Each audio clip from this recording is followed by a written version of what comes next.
Hey everyone, welcome to another edition of Extra Time TV. This is Andre Sopel, and once again, the other Andre is here. Andre, welcome back. Yeah, it's good to be back, man. Good to be back after a while. Good to Yes, have yes. football playing again. Yes, there's a lot of action going on, folks. For Trinidad Tobago fans, we're in the middle of the CPL and, Trinidad Tobago Night Riders, everybody's talking about them, but we also have the World Cup qualifiers. For those of you who don't know, which I don't think anybody doesn't know this, Andre, I think it's pretty much an exciting time for Trinidad Tobago fans, to be in such a sporting, exciting time. We have the crucial World Cup qualifier opener against Curaçao on Friday at the Hazy Crawford Stadium, followed up by Jamaica. And, we're going to do what we always do, Andre. We're going to try to break down the best way we can and, analyze this game. So we'll kick things off. Dwight York released a squad of 26. What are your thoughts? Um, the squad is fairly predictable. There are a couple of new additions to the team. And there are a couple of absences. I mean, I was still a couple of players I thought would have been there.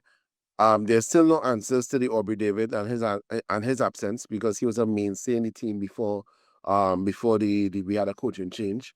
Um, with the absence of Johnny Fortune, I was expecting one of either Molino or even Levi's brother to form part of the squad. So all in all, I think Bright picked as best as he could. Um, there aren't too many surprises otherwise, but I think we have a squad that we could give a good account of ourselves. A few questionable selections in there, but I think all in all, the squad is as settled as it can be. There's a little bit of familiarity with players who coming back into the squad from the Gold Cup, and then we have a sprinkling of other players who have been showing pretty good form, and with the new players who we just recently added to the squad of the foreign-based players such as the Kobe Henry and I think Justin Ubiquiu. So all in all, I think it's a pretty decent squad. Yes, and, Dwight York, claimed, with no, he didn't hold it. Well, I shouldn't say hold the punches. That makes it sound way more aggressive than it really is. He basically said, there's nobody that has a guaranteed spot in a lot of ways. Like he mentioned, and I can't remember the exact quote. Players who have been senior before, it's not an automatic guarantee that you're going to be there. And I think, one of the most glaring examples is Jovan Jones, a player, we all like. He's a player that has performed well for us for many years, but we didn't notice he did have a bit part to play in the Gold Cup. We sort of saw cameos of him. And, I guess he would know his reasons why. But at this point, I can even add another name, and Sheldon Batu is not there as well. yes, yes, yes. I mean, they didn't state that he had an injury or what is happening with him, but Sheldon Batu isn't there. Jovan Jones isn't there. Alvin Jones has a nigga that he would have missed the first match through suspension, and Aubrey David. And those four players, granted that they're in and around or over 30, but they have been the mainstays of the Trinidad and Tobago squad for the past 4 or 5 years. Correct. And, I'm guessing he clearly saw something that he needed to see. And, we identified this in all our videos, folks, which you could look back. You could subscribe, like, you have the previous videos there. You could head over to extvmedia.com. If it's too complicated, you can go there as well. We have a little write-up that I got from SofaScore. So, a lot of our analysis, they give us a lot of data. And like I said, before we continue, we can only make an educated guess. Oftentimes there's a little bit of, discourse where there's a thin line between, being a fan and an analyst, and sometimes you have to kind of dance on both sides, Andre. And we are fans of Trinidad and Tobago. Make no mistake. So we try to look at things from a level-headed perspective. But of course, we all want Trinidad and Tobago to win. But anyway, moving on. So in addition to Dwight York stating listen, guys have to earn their spots. We did address in previous videos one of the concerns the defense. Trying out new centre backs. York at the time mentioned he had some new players coming in. So there's some new additions to the squad. One of the questions, I would ask, we were supposed to have Kenwin on, but just, scheduling conflicts, he couldn't come on. But one of my biggest concerns, when you bring in players this close to the actual match day, to me is always team chemistry. Now, these guys play at a decent level. And, coming into the squad, you're getting to meet new players. that was my concern. It's just a couple days for them to really get in the groove. I mean, I don't know what's going on behind the scenes. Maybe Dwight York had really intense, instructions, and he's ready. But that's one of my concerns. What are your thoughts on the new additions to this squad? Well, first start with defense has been we have struggled with in terms of keeping clean sheets or even looking cohesive as a defensive unit. So we have this new addition, which is Kobe Henry, so a player that we've been looking at for quite some time. He's a former US under 17 and under 20 defender. And he also got called up to the US team a couple of years ago, and he just didn't make it onto the pitch. But he's still very young. He's 21 years old, maybe out of the US national team picture right now. But I mean, he's 21, 22 or thereabouts, and he has committed to Trinidad Tobago, so that's good to see. Just a point to note, so in terms of his squad that we selected, with the goalkeepers, I'm starting from the back because the defense in entirety is a concern. Marvin is a loyal servant. He has done very, very well for us when called upon. I do have my personal opinion is that we should look past Marvin because we do have capable replacements in Denzel Smith, a capable replacement in Denzel Smith, and even one of the young players who did not get called up, Aaron Ella, who seems to be having a pretty good season in Jamaica. But stemming from the defense, looking at stemming from the goalkeeping aspect and looking at the actual the central center backs, the central defensive pairing, it's interesting to note that yes, we're looking at Kobe Henry as a wonderful addition to the squad because he seems to be a good ball carrying defender, seems to be, a classy player that will add value to our defense. But our defense, as bad as it looked in the Gold Cup, you also have to note that there was another player who got injured and was missing, and he's here now. That's Trimmingham. So Trimmingham, who's also doing pretty well in Jamaica. He was recently appointed as the captain of his local club in Jamaica. He was also missing from the Gold Cup. So in essence, we could potentially have a new centre back pairing, a stronger pairing compared to what we had in Jamaica. In at the World Cup with with Trimmingham and Kobe Henry coming into the fore. And when you sprinkle the consistent Andre Raymond, who on the left hand side, and on the right hand side, in the absence of um of Alvin Jones, who's out through injury and suspension, we might either play Rio Cardines or I think Isaiah Garcia, I believe his name is, as the right back. So in essence, we should have a fairly decent defensive lineup compared to what we had at the Gold Cup. So I can see that York made some steps to have it improved. One of the players we tried to get on this window was Darren Payne, who plays in the Eredivisie in Holland. Unfortunately, he suffered an injury setback before coming and joining up with the national team. And I did some checks because I got a little I have a little John Bostock phobia. Right. John Smith was supposed to join the squad. I remember sitting down watching a game with John Yes. in Trinidad. He was excited that he was, he wanted to play, and he never showed up afterward. So I had a little kind of John Bostock feel up. But when I checked on Darren Payne, he's a 90-minute player, usually a 90-minute player for his club. He normally plays the full game. I noticed that the week before, the Saturday before, a few days ago, he was substituted in the 63rd minute.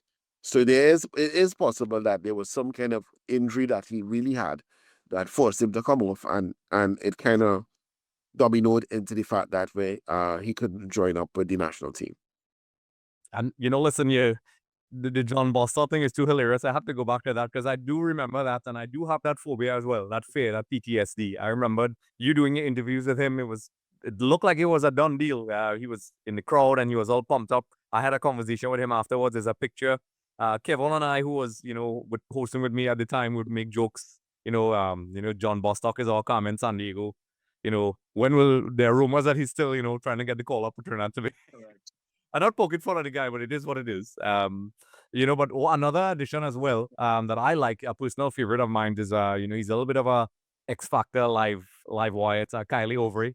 Kylie Overy. I remember when I saw him at that friendly when Angus was in charge. And I was like, who's this guy? I mean, yes, he's diminutive is the word people would use. He's a short player, but he has that ability to cause problems with defenders and centre backs, especially in the second half. In addition to Levi, having a guy like him who could come on, take on players, he causes problems. His decision making is very good. Some guys dribble and they make bad, decisions in the final product. I was very impressed with that. So I was excited to see him back in there. And he's a well-traveled player, all the way from France, and I have to say kudos to him. He's been making a lot of progress. And I think recently he made that transfer to I can't remember which team in the MLS right now. Columbus Crew's second team. Right, yes, Columbus, yeah. So I'm pretty okay with the squad. I guess York and they would be observing what they need to observe, and now it's crunch time. This is where we can analyze the squad how much we want. This is the guys he picked, so these are the guys that have to do the job, and we'll see how it goes. So I'll just go. Yeah, definitely. And we spoke about the goalkeepers. We Mhm. spoke about the defense. I just want to talk before I get to the midfield. I want to speak about the attack. From an attacking standpoint, I think that's where our true strength, lies. We have Spicer, we have Sealy, who's in a strong vein of form, who scored 4 goals in his past 5 games in the MLS.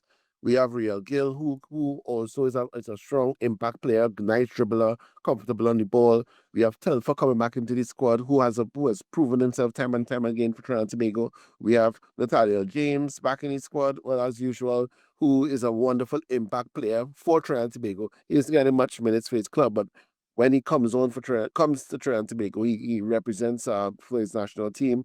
We have Levi Garcia, of course. Sorry to call him so low down, but he is our star player, major, mean attacking threat. You have Kylie Aubrey. So when you have basically we have a true embarrassment of riches from the attacking standpoint. Where I think our weakness lie in this particular squad, a weakness is a strong word, is in the central midfield position. We have the uh the the powerhouse in Daniel Phillip in the middle. We have Stefan Yates and we have Andrew Rampersad. Andrew Rampersad is not playing for his club, so I'm not sure if he's able to give 90 minutes at international level. Stefan Yates, he has been with the team from time to time. I think he's a neat player, but I'm not convinced as to him commanding a spot in Trinidad and Tobago spot just yet. Um, so this kind of highlights the loss of Amjani Fortune, where he was able to play this number 8 role, right? The link between the defense and attack. And also he could also Anjani could also play the role that if Kevin Molino isn't able to run a full 90 minutes, he could come in as the number 10 and dictate the pace of how we attack and dictate the pace of how we keep possession of the ball. That's correct. So that leads me to one or two of the omissions that I thought, would have been in the squad. I know that Malik Khan has been knocking on the door. He was playing in the MLS for a little while, not really getting game time, but was playing with the second team. Um, he did a transfer across to I think it's Slovakia, I believe, and right now he's playing for his club. He scored a hat trick a couple weeks ago, playing in the number 10 role, albeit in a kind of FA Cup game against lower league opposition. But he is the mainstay in his squad in the number 8, number 10 role, and he's been doing well.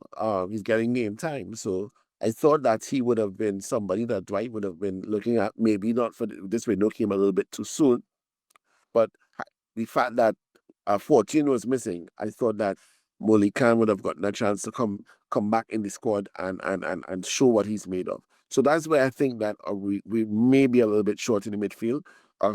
Just to reiterate, Kobe Henry and Trimmingham kind of shows up the defense a little bit. The attack is the attack. We've always been strong, but now with Fortune missing out, I'm a little bit concerned as to how strong we could be at the middle, with the players that we currently have in the setup. Correct. And we noted you and I spoke about this at the end of the Gold Cup. There was progression. We started off against the US. We know how that went. And we'll go back into that in a little bit. But we did raise that issue sometimes when there was a little adjustment period when Molino started off. We did seem calmer on the ball. He does seem more composed to dictate the play, create things, get in those spaces. and get a lot of fluidity in the midfield. And when he came off, especially in the Saudi Arabia game, there was a little window where the team had to adjust a little bit, and they did. Kudos to them. But that area in the midfield, we always spoke about the ability to control the game, slow things down, speed things up. Had the right decision making to take some pressure off the defenders sometimes. Because there was the second game, I believe it was against Haiti, if I'm not mistaken. It was a simple. There was certain cases where we could have. In fact, Saudi Arabia is a better example. There was a certain situation where we could have calmed things down, but there was some times where we were moving a little bit too quickly when Kevin came off.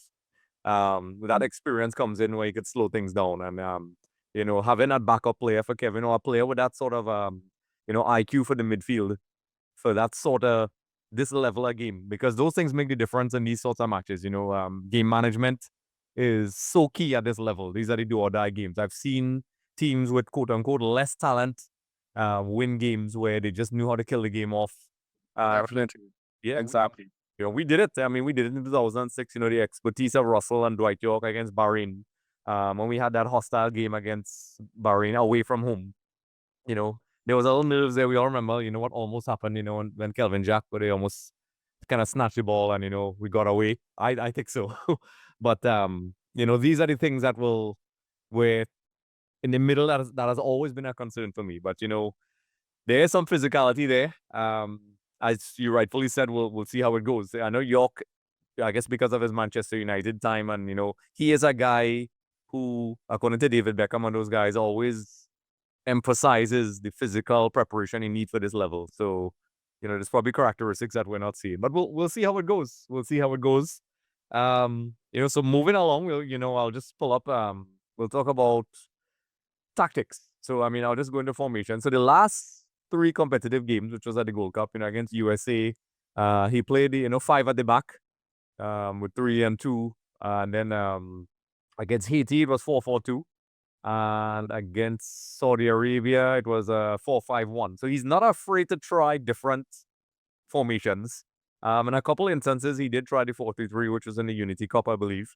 Curaçao is a very interesting team. I mean, we'll get into them in a little while, but it's a team that has their players in top leagues all over the planet. I mean, in comparison to us, this is not me taking down Trinidad, but you understand what I mean? Just comparing.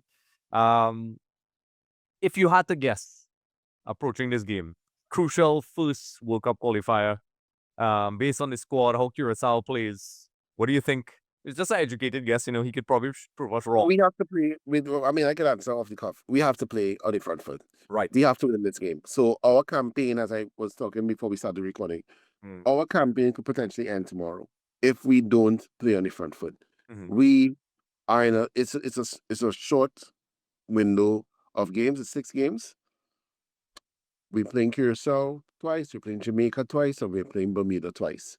And I mean, not to knock Bermuda, but I think it's a 3-horse race with Jamaica as your favorites and Trinidad, Curaçao battling for second, with Curaçao having the edge on us, right? Slightly. Now we are typically a strong team at home. Because I mean, I always attend when Trinidad plays at home, Mm.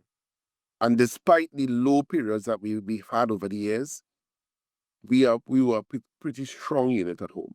We hardly lose games at home. So we need to take that form into this match tomorrow, to the point where we get a victory tomorrow. Worst case scenario, a draw. But if we get a draw tomorrow, the game on Tuesday against Jamaica, we need a result, meaning we will need at least a draw against Jamaica. So I would say that we will. I'm predicting that we will get 4 points or 3 points from this window.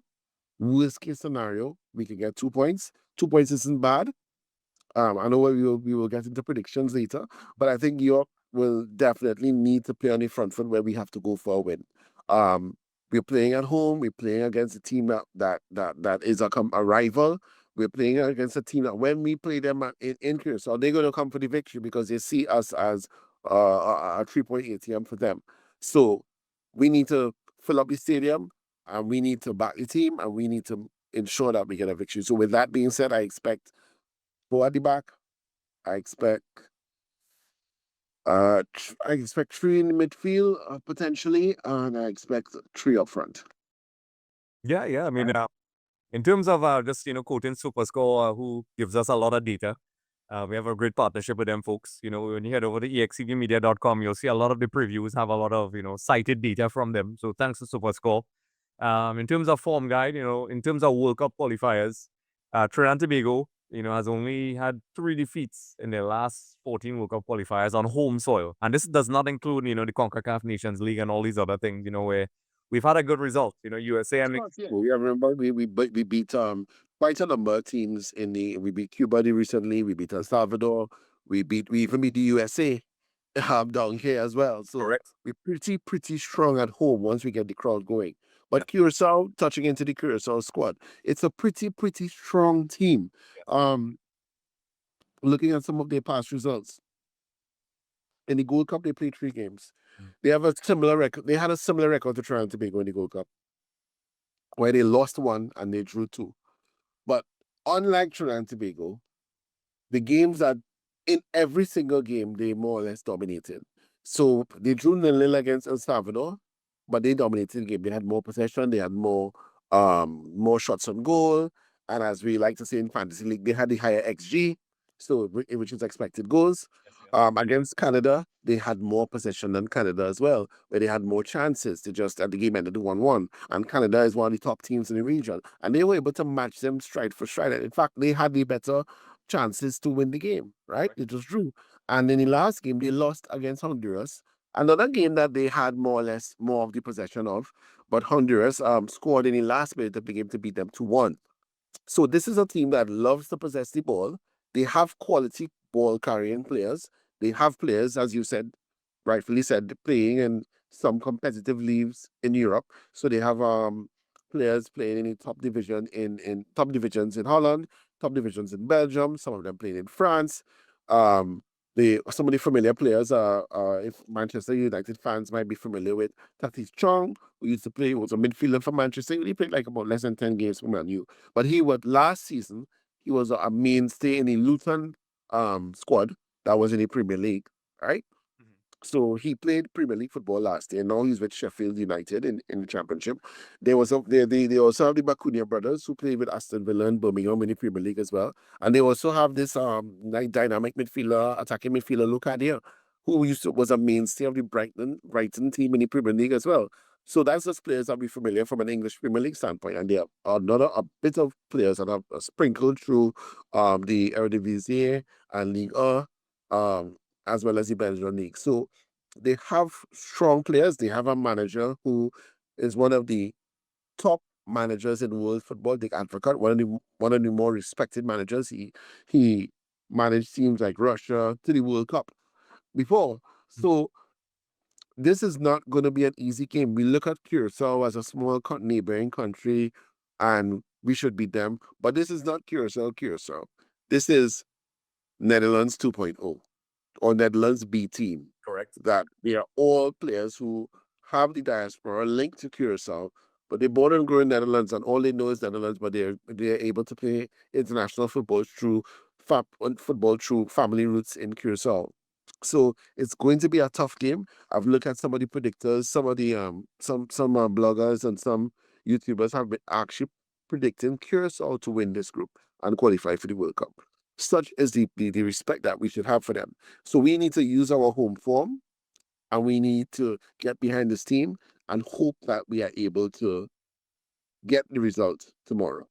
Yes, and as you rightfully pointed out, in addition to the quality players they have been playing quality football, and their coach is a coach I've been a huge fan of, since before he was the coach of Curaçao. Anybody who follows football will know who this guy is. Well respected, comes from that Dutch school of coaching.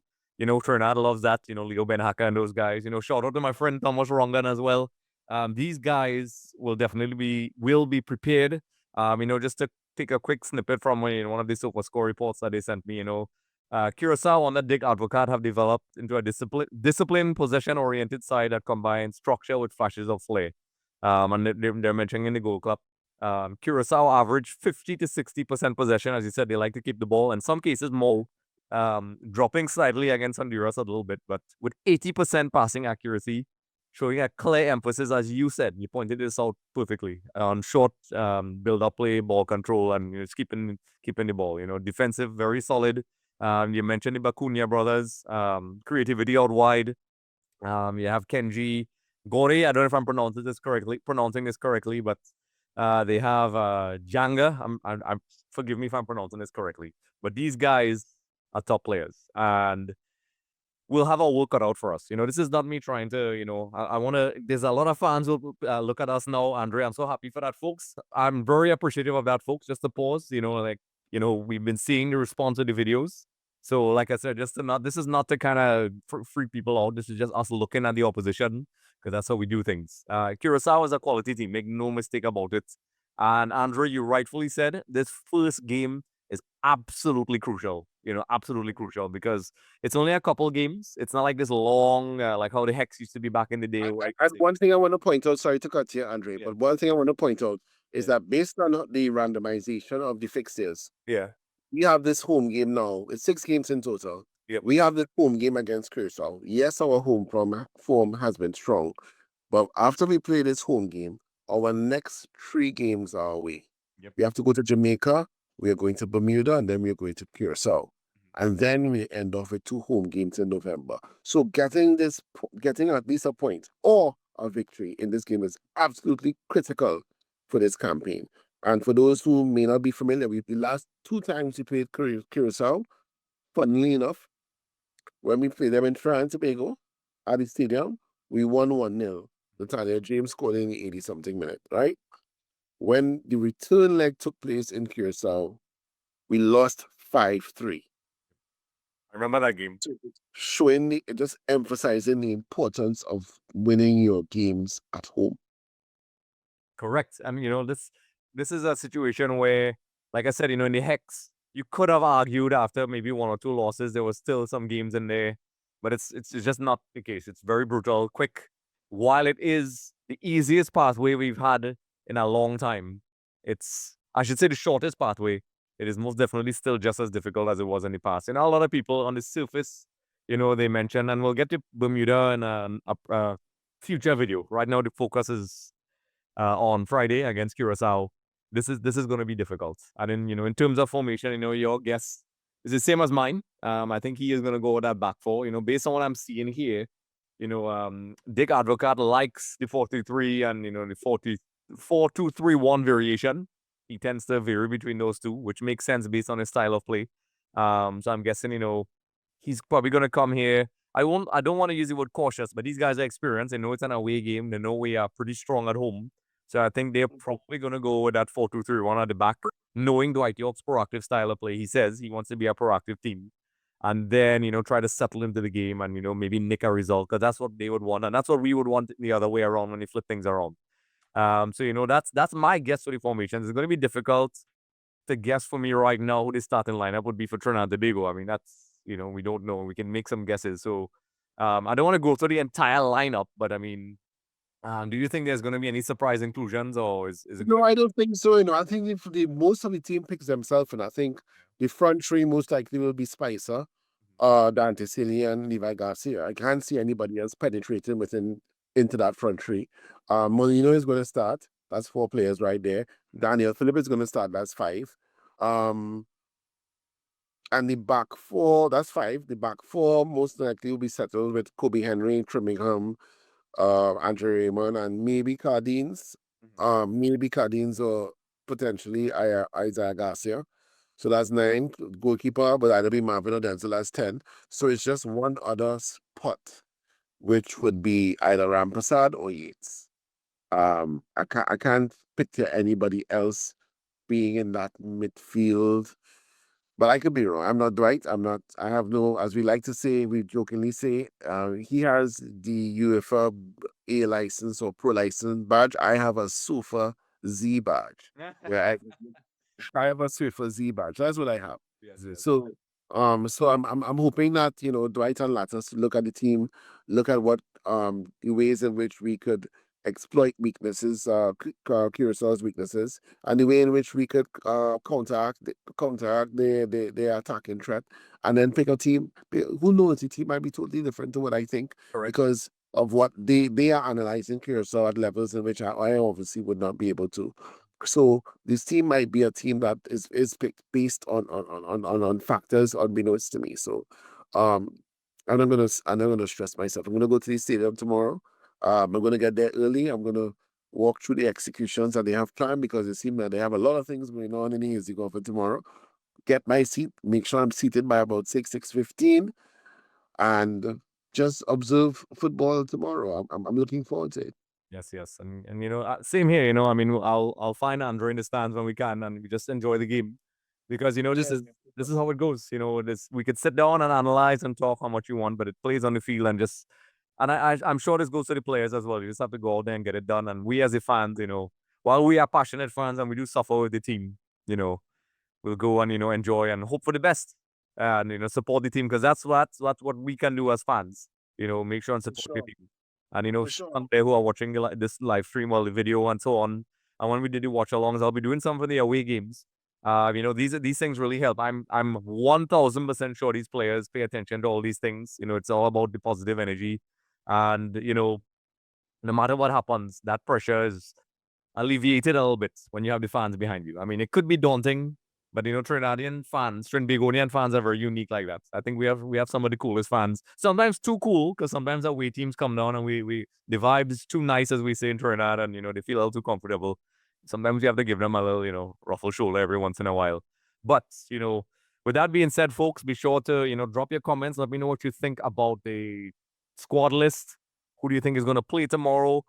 What formations? We'd love to hear that dialogue. There's no wrong answer really. We all have our best guesses. What you think about the team. We'll talk about the performances afterwards.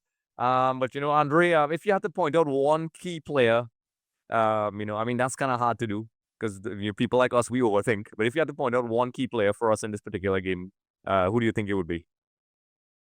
It's a combination of two players. Yeah, I would want to take the easy answer, which is Levi Garcia, but I think the key player tomorrow will be Kevin Molino. Yep, I agree. And based on what I've seen in the Gold Cup, I went to the game against Haiti, and Molino didn't start that game, but when he came on, it was so different because he's a ball carrier, so he commands the ball. And sometimes, I mean, we don't have that ball carrying player on in the lineup, we suffer a little bit because sometimes coming out of defense, we end up lumping it forward long, trying to, get the wingers going in behind. And we don't really build up through the middle unless we have a confident ball carrying player. So I think Curacao will be looking to possess the ball as much as possible.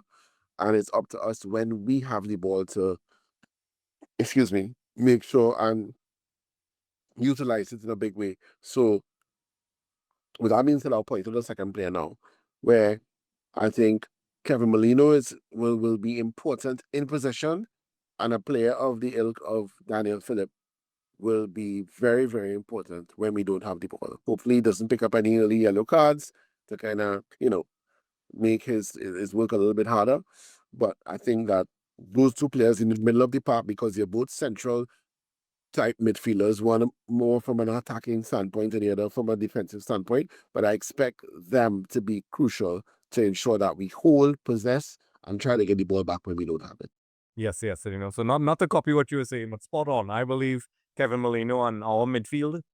One, if I had to choose one player, Kevin Molino. But what you're saying, combining with the midfield and being able to build from the back and combine, and as you said, I don't want to just repeat everything you say, but I agree.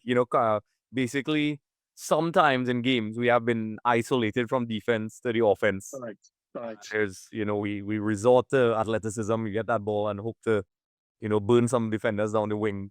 And, we do have players that could do that. But sometimes, I've seen teams realize, okay, let's try to muscle us off in the midfield and pretty much isolate. And this is where Molino is so important. So important. Exactly. He will be that link. So let me put you on the spot now. Yes. So that you won't be like, as you said, you won't be repeating anything I say. Right. What is your prediction for tomorrow? Oh boy. So there is, how I'll answer this question. There is the Trinidad Tobago fanboy, and then there is the analysts, the schizophrenic two sides. So of course, based on, folks, I've been obsessing over this game for like weeks. Of course, we couldn't really do much obsessing until we knew the squad. So the analytical answer is I think it's going to be a hard-fought draw. I think it's probably going to be like a 1-1 or something. The fan of me, of course, always wants us to win. I think we may edge it from a fanboy perspective because I've watched us play at home many times, even before Dwight York with other coaches. And in those cases, we have been reactive. Usually the team scores and then we wake up and then we turn the result around. So, barring a monumental collapse, I could see us really fighting and the scoreline is going to be very close. And right now I'm tiptoeing on the fence, as you can see what I'm doing. But the fact is, I think it's going to be a narrow result. If it's not a draw, it's going to be a narrow win for us. A narrow win. But I can't see like a high scoreline. But I could be wrong. Well, I hope to be wrong. I hope you're wrong. Yeah, I would love to be wrong. Folks, I just want to say it. For me, I think it's spot on. I think that it's going to be a close match. I think they're going to dominate possession, and there'll be times that we will be frustrated. But I think we will be defensively resolute. But I do believe that we have the quality to hit them on the counter, and I'm predicting that we will hit them on the counter a couple of times. We might score 2, then they'll score 1 to make it kind of edgy at the end, but we will win the game 2-1. Yes. So, folks, let us know what you think in the comment section below. I know all of us as fans want Trinidad and Tobago to win. So, just let us know. There's no wrong answer because who knows how it's going to go. We all hope that it goes positive, of course, for Trinidad and Tobago. We want to get back to the big one, which is the World Cup. So, folks, this is an exciting time for Trinidad and Tobago fans, not just with football. The CPL is going on. Trinidad and Tobago Knight Riders are doing their thing. Hopefully they bring the title back home. Trinidad and Tobago football, of course, which is what we're about. This is a crucial time. So, we're close to the do or die. We're close to crunch time, Andre, where all the talking stops and, all the stuff takes place on the field. And, folks will be at the game. Andre will be there. I'll be in the media area. I'll be looking around, trying to just, capture the vibe of the place. But I'll probably be, when the game starts, I'll be locked in on the game. But, we'll definitely catch up with Andre at halftime and maybe after the game and, just capture the atmosphere. And hopefully at the end of all this, it's a positive result for Trinidad and Tobago. So, folks, if you want to check out, the more analytical, data-driven analysis, you could head over to extvmedia.com. A lot of the data has been given to us by SofaScore. So I'd like to say a special thank you to them, and you can check out the other articles as well. Be sure to like, subscribe, and I did not forget the jersey giveaway, folks, in case you all were wondering.